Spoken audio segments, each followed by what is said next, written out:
कहानी की शुरुआत में हमें एवा नाम की एक डॉक्टर दिखाई जाती है जो कि एक आइलैंड पे जा रही है। कुछ महीनों पहले वो बहुत खुश थी क्योंकि उसकी शादी उस इंसान से हुई थी जिससे वो बहुत प्यार करती थी। उसका नाम था मिच और वो आर्मी में था। शादी के तुरंत बाद मिच को एक ऑपरेशन के लिए एक आइलैंड पे जाना पड़ा, लेकिन कुछ देर के बाद ये न्यूज आई कि उस आइलैंड पे एक एक्सपेरिमेंट हो रहा था और फिर वहाँ पर धमाका हुआ और शहर के रहने वाले जितने भी लोग हैं, यहाँ तक कि मिच और उसके साथी भी सब कोई लापता हो गए। काफी की डेड बॉडी मिली और काफी कोई लापता है। लेकिन उसके बाद ये अफवाह आने लगी कि मरे हुए लोग जिंदा हो रहे हैं। किसी को समझ में नहीं आ रहा था कि वो क्या करे। गवर्नमेंट्स को डॉक्टर्स की बहुत जरूरत थी, तो इसलिए डॉक्टर्स को कहा गया कि वो लोग उस आइलैंड पे जाए और मरीजों का ख्याल रखे। एवा भी उस आइलैंड पे जाने के लिए मान गई क्योंकि उसे मिच को ढूंढना था। उसे यकीन था कि मिच जिंदा है, वो उससे बहुत प्यार करती थी। फाइनली वो लोग उस आइलैंड पे पहुंचते हैं और आर्मी वाले सबको उनका काम बता रहे कि उन्हें शहर छोड़ दिया जाएगा और सबको बॉडीज को चेक करना है। लेकिन अगर बॉडीज हिलती हुई या कोई हरकत करती हुई दिखाई दे तो उससे दूर रहना और वहाँ पर इशारा करके टीम को बुलाना। वो टीम वाले उस बॉडीज का ख्याल रखेंगे या उन्हें लेके वहाँ से चले जाएंगे। जो भी करना होगा आर्मी करेगी। जो बॉडी हिलती है उससे डॉक्टर्स का कोई लेना देना नहीं है, डॉक्टर उनके पास तक नहीं जाएंगे। सबको बहुत अजीब लग रहा था कि आखिर कोई मुर्दा हिल कैसे सकता है। लेकिन एवा ये सारी बातें सुन भी नहीं रही थी। उसे तो पूरे शहर में चेक करना था, पता करना था कि आखिरकार उसका पति है कहाँ। आर्मी ने सारे डॉक्टर्स को शहर के बीचों बीच भेज दिया था, लेकिन साउथ की तरफ एक इलाका था, एक होटल, जहाँ पर किसी के भी जाने की पाबंदी थी। किसी को नहीं पता था कि वहाँ आखिरकार ऐसा क्या है। खैर सब कोई बहुत डरे हुए और फाइनली वो लोग वहाँ पर पहुँचते हैं। शहर पूरी तरीके से तबाह हो चुका है। इधर लाश उधर लाश, सब जगह लाश ही लाश है। किसी को समझ में नहीं आ रहा कि आखिरकार यहाँ पर हुआ क्या है। सब कोई घर जाते हैं, दुकान जाते हैं, इधर उधर जाके डेड बॉडीज को देख रहे हैं। एवा भी अपने पार्टनर के साथ है। उनके सामने ऐसी ऐसी लाशें आती है ऐसी हालात में कि जिसे देख के एवा की पार्टनर बर्दाश्त नहीं कर पाती और उसकी तबीयत खराब होने लगती है। अब वो यहाँ पर एक सेकंड भी नहीं रुक सकती, वो वहाँ से चली जाती है। लेकिन एवा को अभी भी पार्टनर की जरूरत है और तब उसके पास क्ले नाम का एक आदमी आता है। जहाँ पर सबकी हालत इन डेड बॉडीज को देखने के बाद काफी खराब थी। वहीं क्ले,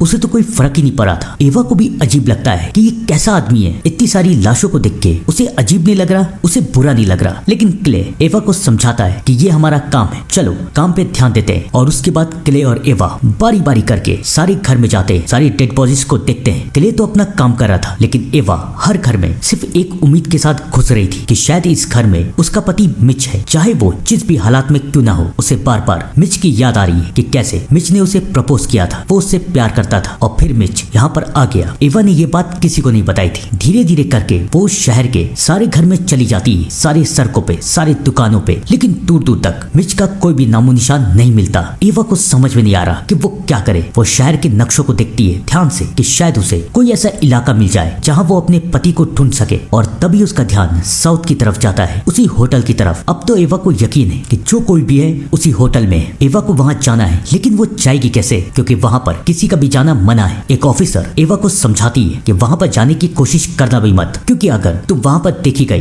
तो टीम तुम्हें मार देगी। चाहे तुम जो भी हो, डॉक्टर हो, कमांडर हो या जो भी, टीम तुम्हें जिंदा नहीं छोड़ेगी, तुम्हें मार देगी। इसलिए गलती से भी वहाँ मत जाना। एवा डर चुकी थी और उसे समझ में नहीं आ रहा था कि वो क्या करे। वो काफी परेशान थी और क्ले भी उसकी इस परेशानी को महसूस कर लेता है। वो एवा से पूछता है कि क्या बात है, मुझे बताओ। तब एवा उसे सारी बातें बता देती है और उससे मदद मांगती है कि प्लीज मेरे साथ साउथ में चलो, उस होटल तक। लेकिन क्ले उसे मना कर देता है। एवा का दिल टूट जाता है, वो काफी उदास रहती है। धीरे धीरे दिन बीतते हैं, एक दिन, 2 दिन, 3 दिन। क्ले समझ जाता है कि अगर वो एवा को लेके वहाँ नहीं गया तो एवा अकेली वहाँ चली जाएगी। वो एवा से बात करता है और उससे प्रॉमिस करता है कि वो उसे लेके वहाँ तक जाएगा, लेकिन उसके लिए उन्हें एक बाइक की जरूरत है। तो वो लोग बाइक को लेने के लिए एक गैरेज जाते हैं, लेकिन उस गैरेज में एक नहीं बल्कि कई लाशें हैं। वो दोनों प्लान बना रहे कि कैसे वो लोग यहाँ से निकलेंगे और उस होटल तक पहुंचेंगे। तभी उन दोनों को एक आवाज आती है। क्ले एवा को समझाता है कि जरूर कोई चूहा होगा, इन बातों पे ध्यान मत दो, मैं बाइक को तैयार करता हूँ। और क्ले बाइक को तैयार करने के लिए चला जाता है, लेकिन एवा को फिर से आवाज आती है और फाइनली एवा एक कबर्ड को खोलती है जहाँ पर एक लड़की बैठी हुई। पहले तो एवा को लगता है कि वो मर चुकी है, लेकिन फिर वो लड़की अपनी आंख खोलती है और वो जिंदा तो बिल्कुल नहीं लग रही थी। वो एक ज़ॉम्बी बन चुकी थी। वो अपने दांतों को तोड़ रही थी। शायद कुछ पलों में उसके अंदर की भूख जाग जाती और वो एवा को भी मार देती। लेकिन इससे पहले ऐसा कुछ हो पाता, क्ले एवा को लेके वहाँ से चला जाता है। अभी के लिए तो एवा बच चुकी है, लेकिन वो कब तक बचेगी और कहाँ है मिच, आइए जानते हैं। एवा और क्ले काफी दूर तक जाते हैं। उन लोगों को चुपके चुपचाप टीम की नजर से बच के जाना था। याद है ना, अगर टीम किसी को भी देख लेगी तो अंजाम बस एक होगा, एक खौफनाक और दर्दनाक मौत। वो लोग किसी तरीके से बचते हुए उस होटल के करीब पहुंचते हैं, लेकिन अब सामने बहुत ही तगड़ा पहरा है। क्ले एवा को समझाता है कि हम लोग एक घर में छुप जाते हैं और जब यहाँ का पहरा कम होगा तब हम लोग निकल जाएंगे। एवा भी मान जाती है। वो दोनों एक घर में रुकते हैं। एवा क्ले को थैंक यू बोलती है और उससे जानने की कोशिश करती है कि आखिरकार वो एवा की मदद क्यों कर रहा है, लेकिन क्ले उसे कुछ नहीं बताता। इससे पहले उन दोनों के बीच में बात हो पाती, उस घर में एक और ज़ॉम्बी था और शायद वो भूखा था और उसके सामने उसके 2 शिकार थे। इससे पहले वो ज़ॉम्बी उन दोनों को मार पाता, वहाँ पर राइली नाम का एक ऑफिसर आता है और उस ज़ॉम्बी को मार देता है। राइली उन दोनों को देख के काफी हैरान है कि आखिरकार ये दोनों यहाँ तक पहुँचे कैसे। एवा राइली को सब कुछ बता देती है कि वो यहाँ पर अपने पति को ढूंढने के लिए आई। राइली जिसे अभी भी इन दोनों के बातों पे यकीन नहीं होता, वो एवा से कहता है ठीक है, मैं तुम दोनों से अकेले में बात करूंगा। और उसके बाद वो एवा को एक कमरे में बंद कर देता है और क्ले से बात करने लगता है। काफी देर हो जाती है, ना क्ले आता है ना राइली। कुछ देर के बाद अंदर से आवाजें आती और फिर वहाँ पर राइली आता है। वो एवा को बताता है कि उसने क्ले को अपने साथियों के साथ भेज दिया है क्योंकि उसकी तबीयत ठीक नहीं थी। ये सुन के एवा को काफी अजीब लगता है क्योंकि राइली अभी तक तो ठीक था, अचानक उसे क्या हुआ। खैर अभी ये सब सोचने का वक्त नहीं है। वो राइली की बात मान जाती है। राइली उसे समझाता है कि मैं तुम्हें लेके उस होटल तक चलूंगा, लेकिन तुम्हें मेरी सब बात माननी पड़ेगी। एवा के पास दूसरा कोई चारा भी नहीं था। वो राइली के साथ बैठती है और वो लोग होटल की तरफ निकलते हैं। काफी रात हो जाती है और राइली एवा को समझाता है आज रात के लिए हम लोगों को मेरे घर रुक जाना चाहिए और उसके बाद कल सुबह हम होटल तक पहुंचेंगे। एवा मान जाती है। राइली उसे अपने घर लेके जाता है, उसे खाना खिलाता है और साथ ही साथ उसे बताता है कि पहले वो यहाँ पर अपनी बीवी कैटी के साथ रहता था। वो कैटी से बहुत प्यार करता था, लेकिन एक दिन इस शहर में एक एक्सपेरिमेंट हुआ। उस वक्त तो राइली एक मिशन के दौरान यहाँ से गया हुआ था, लेकिन कैटी उस एक्सपेरिमेंट की चपेट में आ गई और उसके बाद वो बदल गई पूरी तरीके से। वो माँ बनने वाली थी और मुझे तो ये भी नहीं पता कि होने वाला बच्चा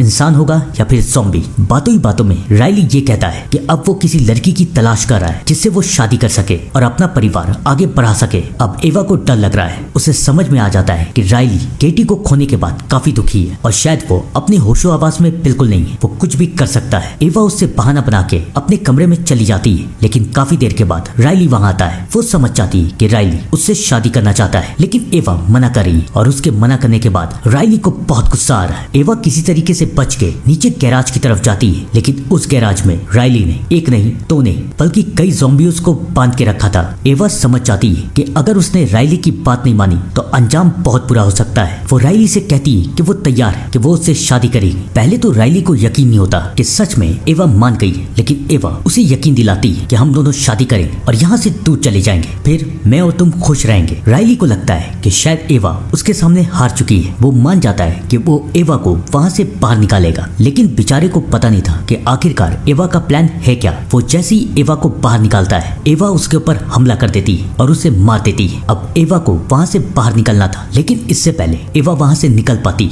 एवा का ध्यान राइली की पत्नी की तरफ जाता है, यानी कि कैटी जो कि एक ज़ॉम्बी बन चुकी है और वो गुस्से से एवा की तरफ देख रही है जैसे कि वो एवा को मार देगी। इससे पहले कैटी कुछ कर पाती, एवा वहाँ से निकल जाती है। उसे किसी भी तरह अपने पति तक पहुँचना था। एवा वहाँ से निकलती तो है, लेकिन क्या वो अपने पति तक पहुँच पाई? आइए जानते हैं। रास्ते में एवा का ध्यान एक आदमी की तरफ जाता है जो दिखने में तो नॉर्मल लग रहा था, लेकिन वो नॉर्मल बिल्कुल नहीं था। वो भूखा था, वो एक ज़ॉम्बी था। वो एवा को मारने की कोशिश करता है। किसी तरीके से एवा उससे बच जाती है, लेकिन वो कब तक बच पाएगी ये तो वक्त ही बताएगा। उसकी कार भी खराब हो चुकी है। वो पैदल चलती है, जाती रहती है। तभी उसे आराम करने के लिए एक ट्रॉली मिलती है। बचते बचाते हुए वो उस ट्रॉली के अंदर जाती है, ये सोच के कि वो रात यहीं पर बिताएगी। 1 घंटा बीतता है, 2, 3, 4। अचानक उसे बाहर से कुछ आवाज आती है और वो जैसे ही दरवाजा खुलती है तो देखती है कि उसके ट्रॉली के बाहर एक ज़ॉम्बी है जो कि एक कब्र को खोद रहा है। लेकिन वो ज़ॉम्बी एवा के ऊपर हमला नहीं करता, बल्कि एवा की तरफ देख रहा है जैसे कि वो उससे मदद मांगना चाहता है। एवा जमीन की तरफ देखती है तो ये देखती है कि उस ज़ॉम्बी के पास उसके बेटे की लाश है जिसे वो शायद दफनाना चाहता है। एवा उसकी मदद करती है और वो ज़ॉम्बी वहाँ से चला जाता है। अब एवा को इस बात का शक हो रहा था कि शायद किसी ज़ॉम्बी के अंदर इंसानियत बाकी है। कुछ ज़ॉम्बी तो सब कुछ खत्म कर चुके हैं, उनके अंदर से इंसानियत खत्म हो चुकी है, सिर्फ एक ही फीलिंग बाकी है और वो है भूख। लेकिन कुछ ऐसे भी ज़ॉम्बी हैं जो ज़ॉम्बी तो बन चुके हैं, लेकिन उनकी याददाश्त और उनकी इंसानियत अभी तक बाकी है और शायद उसका पति भी ऐसा ही हो। अब उसके दिल में और उम्मीद जाग चुकी थी। अगली सुबह वो उस होटल तक जाती और काफी मुश्किल का सामना करने के बाद फाइनली वो उस होटल तक पहुंच भी जाती है। अब एवा को ये दिखता था कि क्या उसका पति यहाँ पर है या फिर नहीं। एवा होटल के अंदर घुसती है जहाँ पर कई सारे ज़ॉम्बीज हैं। वो लड़की भी है, याद है ना स्टार्टिंग वाली लड़की जो कि एवा की पहली पार्टनर थी, वो भी वहाँ पर है और वो भी एक ज़ॉम्बी बन चुकी है। वो भी एवा की तरफ देख रही है और अगर उन दोनों के बीच में कांच नहीं होता तो वो एवा को खा जाती, लेकिन अब उसे किसी बात की कोई फिक्र नहीं थी। वो धीरे धीरे करके पूरे होटल को छान लेती है, लेकिन दूर दूर तक उसका पति कहीं नहीं है। अब वो सारी हिम्मतें हार चुकी है, वो रो रही है, चिल्ला रही। तभी उसे कोई आहट आती है और वो देखती है कि वहाँ पर और कोई नहीं बल्कि क्ले आया है। क्ले उसे बताता है कि राइली ये समझ चुका था कि उसके होते हुए वो एवा को कहीं नहीं ले जा पाएगा, तो उसने क्ले को मारने की कोशिश की, लेकिन क्ले मौका देख के वहाँ से भाग गया। क्ले को पता था कि एवा कुछ भी करके उस होटल तक जरूर पहुंचेगी, इसलिए क्ले भी इस होटल में पहुंच के एवा का इंतजार कर रहा था। एवा बहुत रोती है, क्ले को बताती कि उसका पति उसे कहीं नहीं मिला। एवा बहुत उदास है। तब क्ले उसे अपनी कहानी सुनाता है। वो उसे बताता है कि उसकी बीवी भी एक रिपोर्टर थी और जब यह हादसा हुआ तो उसकी बीवी यहीं पर थी, लेकिन उसकी बीवी मारी गई। वो उसे बचा नहीं पाया। जब एवा ने उसे अपने पति के बारे में बताया तो क्ले ने यह फैसला कर लिया कि वो एवा का साथ देगा। वो तो अपने प्यार को नहीं बचा पाया, लेकिन वो एवा के प्यार को जरूर बचाएगा। क्ले उसे समझाता है कि अगर तुम्हारा पति यहाँ नहीं तो जरूर नॉर्थ की तरफ होगा। मैं तुमसे वादा करता हूँ कि मैं किसी भी हालत में मिच को ढूंढ के रहूंगा। एवा के अंदर हिम्मत जागती है और अगली सुबह क्ले और एवा मिच को ढूंढने के लिए निकल जाते हैं, लेकिन रास्ते में उनका ध्यान कैटी की तरफ पड़ता है। उसे आप लोग भूल तो नहीं गए, राइली की बीवी कैटी, और शायद वो एवा को कुछ बताना चाहती है। वो उसे समझाती कि मैं ज़ॉम्बी बन चुकी हूँ, तुमने मेरे पति को मार दिया है तो अब मेरे बच्चे का ख्याल तुम ही रखोगी। एवा उसकी बात मान जाती है और उसके बच्चे के पास जाती है, जो बच्चा आधा इंसान और आधा ज़ॉम्बी है। क्या होगा जब ये एक बड़ा हो जाएगा? मुझे लगता है कि इस कहानी का पार्ट 2 भी आना चाहिए। आपको क्या लगता है? कमेंट करके जरूर बताइएगा। तब तक के लिए thank you and good bye.